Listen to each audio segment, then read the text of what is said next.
We're going to do a quick video on how to put in an umbilical vein catheter, or UVC. And if you remember, the sterile side is on the left and the non-sterile side with the medication is on the right. So what we'll do is we're going to clean the cord, tie the cord, and cut the cord using our sterile gloves.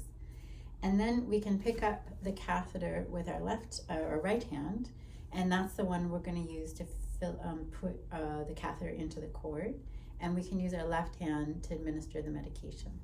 And so I have everything on the left side of my table, and as I go to turn and do it here on the giraffe, I have everything kind of come with me. So that's sort of, we played around with it a few times, and this one seems to be working for us. So this is our pretend cord. It's a urinary catheter that we just made, and we just used a little ketchup bottle or something. And the cord clamp that we clamp onto the baby in order to cut the cord and separate the baby from the cord and the rest of the placenta is a plastic clamp, and it has teeth on it that kind of clip in, and we can just hear that click and we know it's in place. So when the woman gave birth, we anticipated a resuscitation, so we left a long bit of cord and we clamped it, and now I have a lot of cord to work with. So what I'm going to do is cut off the cord under the clamp part, but first I'll be cleaning it and tying it before I do that. Secondly, the umbilical vein is wrapped with two umbilical arteries. And so the arteries are two tiny vessels, and the vein is the larger vessel. So if you're looking down at the cord, it looks like a happy face. So there's two eyes and a mouth. And we're going to be putting the umbilical vein catheter into the vein, into the mouth, into the larger vessel. So it's the easier procedure. Okay, so first of all, for here, I'm going to put on my sterile gloves, and we're going to pretend the baby's right here, this ketchup bottle.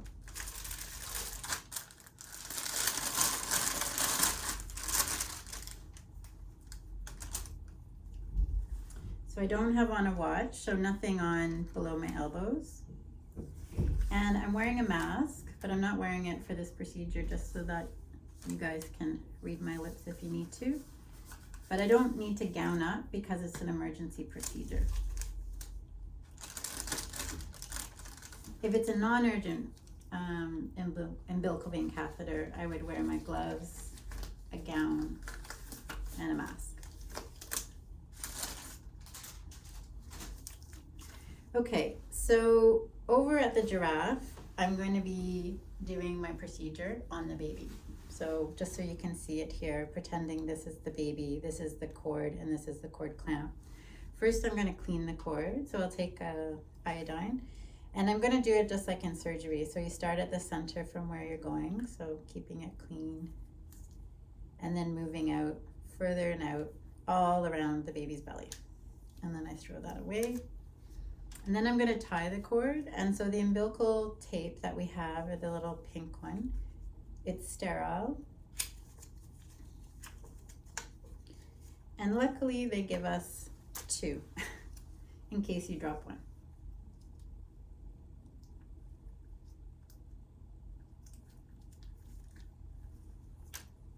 So we have two ones. So you just need one. And the way I tie it is I do a loop and make a loop tie. And this way I can quickly untie it if I can't get the catheter in. And I could redo it. So what I'm doing is going around and then just making a loop.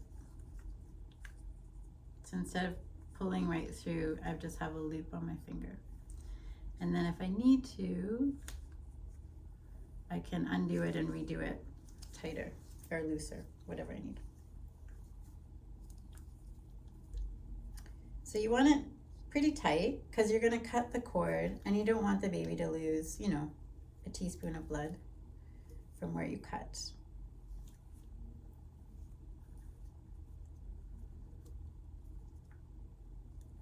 Okay. So the other midwife left this big long say piece of cord. Let me make it smaller so it's easier.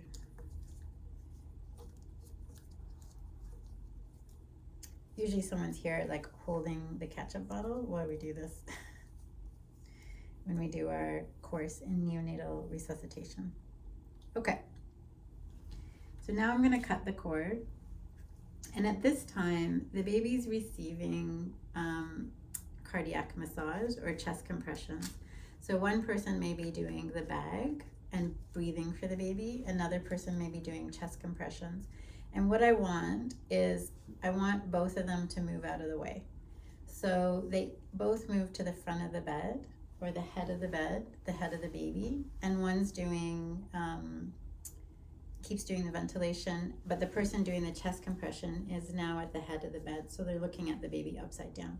This way, every part of the baby from the belly down, there's no one around, there's no hands in there that I might accidentally cut them with the scalpel, because now there's going to be a sharp in the field. So with the sharp, it usually goes through quite easy, but this is a piece of plastic, so it might be harder to cut.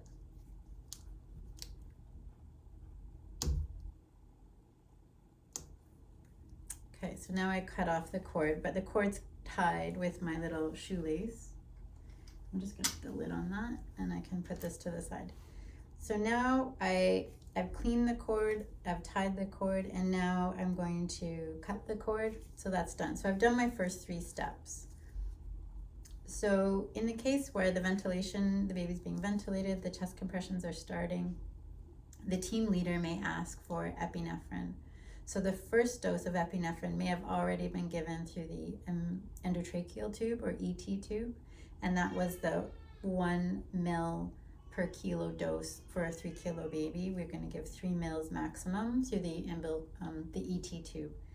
In this case, now, once I get the umbilical vein catheter in, I can give epinephrine through the umbilical vein, and it's a much smaller dose. Okay, so with my left hand, I'm going to pick up my medication. It's not sterile. And with my right hand, I'm going to get my umbilical vein catheter. So as you can see, it's very like twisty. It's easy to hold on to. And I'm going to put the umbilical vein catheter into the umbilical vein or the larger vessel. I might need some help because maybe I can't quite see everything. I might have some gauze on hand. I've had it dry so I can see. Or, an assistant may take a pair of forceps and just kind of hold it steady or hold it open for me. Okay. So my right hand is sterile, my left hand has the medication, it's non-sterile, okay? So I've picked up, I think there's a baby crying outside. I picked up my umbilical vein catheter and I'm gonna feed it in 3 centimeters. And it goes in quite easily, but basically once the numbers start, you wanna stop. And I'm gonna pull back on my syringe.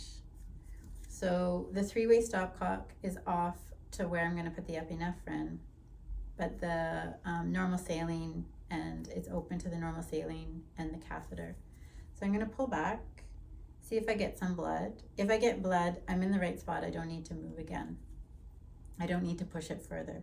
What you don't want to do, because it's a central line, you don't want to be pulling out and pushing in and pulling out and pushing in, trying to get it. You just push it in, keep pulling back on the syringe till you get blood, and then as soon as you get blood, stop. So there's no kind of in and out fussing where you could be increasing the baby's risk of infection.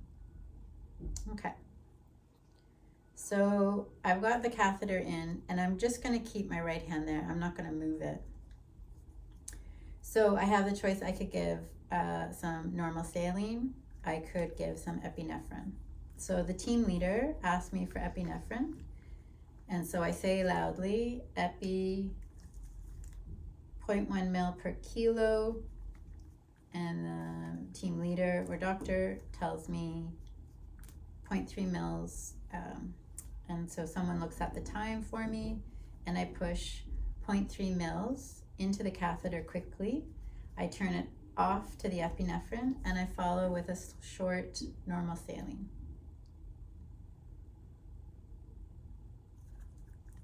So now I'm going to hold still. I have the 3-way catheter stopcock off to the epinephrine, and I'm going to keep the normal saline. It's open.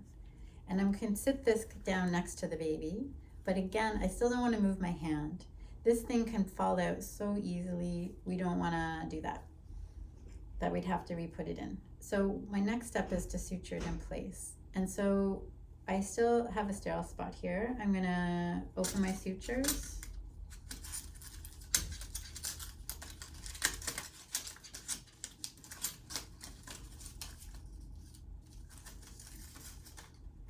So I have my O-Silk, and I have my needle driver.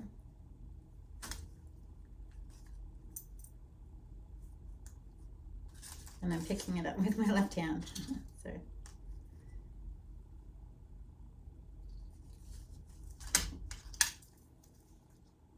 This is a bit painful to watch, eh? Okay. So the way I suture it in place is that I'm going to go in and up and then back in and up. And I'm kind of, maybe I could draw a picture to add to this, but basically you're going down and up around the cord, and then you draw it tight. So it's like a purse string on top. Once you get around the cord, you'll stop any bleeding that maybe the umbilical tape doesn't get. And then you can do this little trick where you might wrap it around the umbilical vein catheter a few times, and you get it sort of secured in place. And now back in again, another purse string suture, and then tie that off. Okay, I can draw a picture, maybe we can attach it. I looked online and couldn't find any videos, so if somebody has a better video of suturing an umbilical vein catheter in place, please let us know. So now that it's in place, I want to keep the normal saline to keep the vein open. We also may administer medications through this line if we can't get a peripheral IV line. So at this point, the baby may need 10% glucose by IV over the course of each hour. It's by kilo. The neonatologist will order it from Montreal. As well, we can administer the antibiotics, as well as if there's any reason we think the baby would benefit from a bolus of normal saline, we're ready to do that. But with all the jostling, careful not to rip out the catheter. What we do is we do a little loop.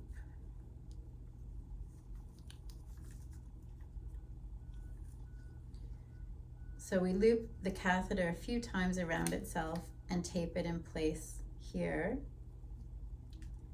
and tape the whole catheter and tack it down. That way, if any time this gets tugged, it'll have a bit to unravel before it'll pull out of the baby. So it used to be a problem we used to do quite often, but we haven't done that in a while. And now you can use the OpSite to just tape it down.